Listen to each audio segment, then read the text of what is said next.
Hello students, আজি আমি আলোচনা কৰিম HS second year half yearly syllabus for arts stream.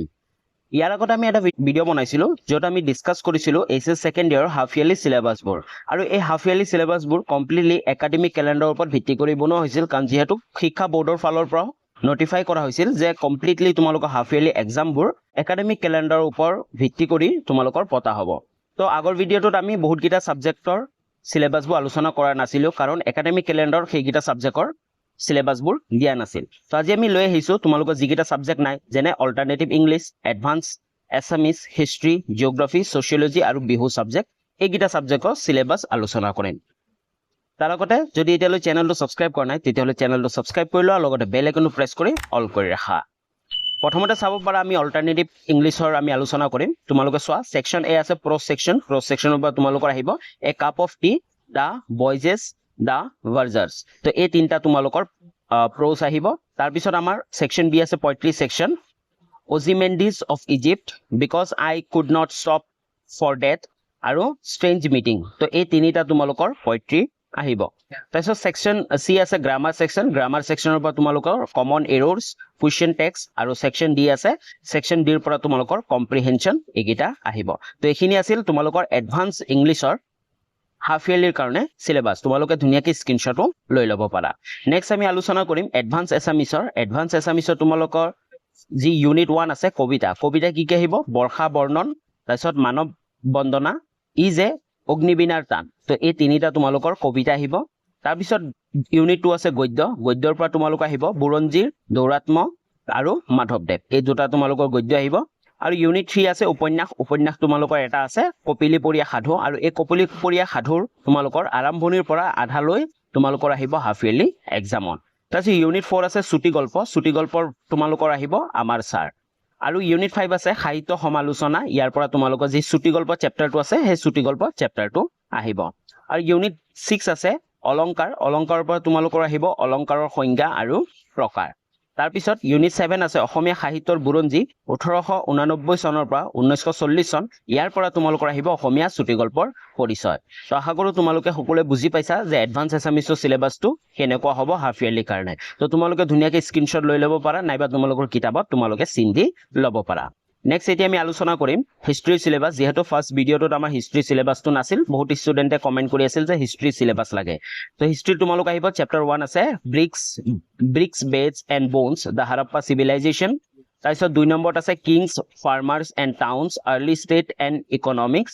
আৰু 3 নম্বৰত আছে kinship, caste and classes, early societies. তাৰপিছত 4 নম্বৰত আছে thinker, beliefs and buildings, cultural development. তাৰপিছত 5 নম্বৰত আছে through the eyes of travellers, perceptions of society.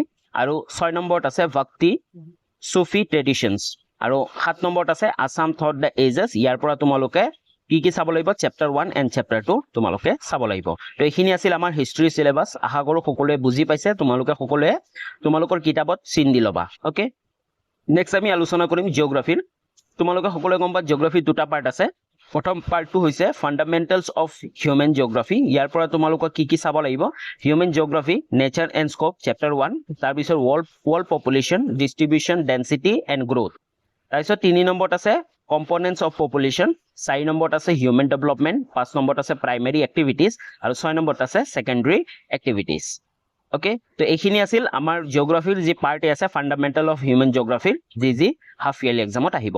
তাৰপিছত পাৰ্ট বি আছে পিপল এণ্ড ইকনমি, ইয়াৰ পৰা তোমালোকে চাব লাগিব population, distribution, density and growth আৰু হিউমেন ছেটেলমেণ্ট আৰু আছাম ফিজিঅ'গ্ৰাফী, ড্ৰেইনেজ এণ্ড ক্লাইমেট। এই তিনিটা চেপ্টাৰ তোমালোকে চাব লাগিব পিপল এণ্ড ইকনমি মানে পাৰ্ট বিৰ পৰা। তো এইখিনি আছিল আমাৰ জিঅ'গ্ৰাফী সিলেবাস। তোমালোকে ধুনীয়াকৈ স্ক্ৰীনশ্বট লৈ ল'ব পাৰা। নেক্সট আমি এতিয়া আলোচনা কৰিম ছ'চিয়লজিৰ তোমালোকৰ যি পাৰ্ট এ আছে ইণ্ডিয়ান ছ'চাইটি, ইয়াৰ পৰা তোমালোকৰ আহিব chapter number 2 the demographic structure of Indian society, আৰু chapter number 3 social institutions, continuity and change, আৰু চেপ্টাৰ 4 আহিব patterns of social inequalities and exclusion. তো এই তিনিটা তোমালোকৰ চেপ্টাৰ আহিব পাৰ্ট এৰ পৰা ছ'চিয়লজি। আৰু পাৰ্ট বিটো হৈছে social change and development in India. আৰু এই পাৰ্ট বিৰ পৰা তোমালোকৰ তিনিটা চেপ্টাৰ আহিব। সেই তিনিটা চেপ্টাৰ হৈছে structural change, cultural change and development in rural society.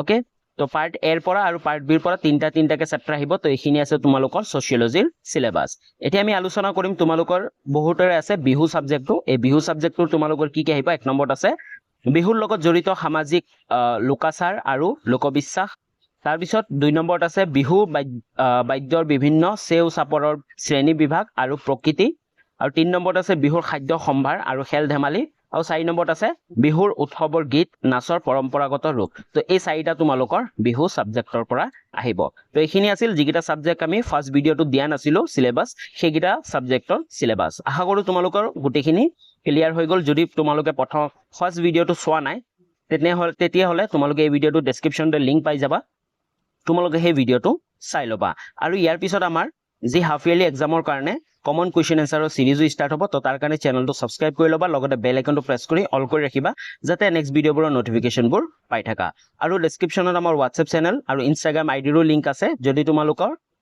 ভিডিওবোৰ update পাই থাকিব লাগে তেতিয়াহলে তোমালোকে আমাৰ WhatsApp চেনেলটো জয়েন হৈ থাকিবা আৰু যদি তোমালোকৰ কিবা খুদিব থাকে তেনেহলে আমাৰ Instagramত খুদিব পাৰা তো আজিলৈ ইমানখিনি আছিল পুনৰ লগ পাম নতুন এটা ভিডিও লৈ তেতিয়ালৈ বাই বাই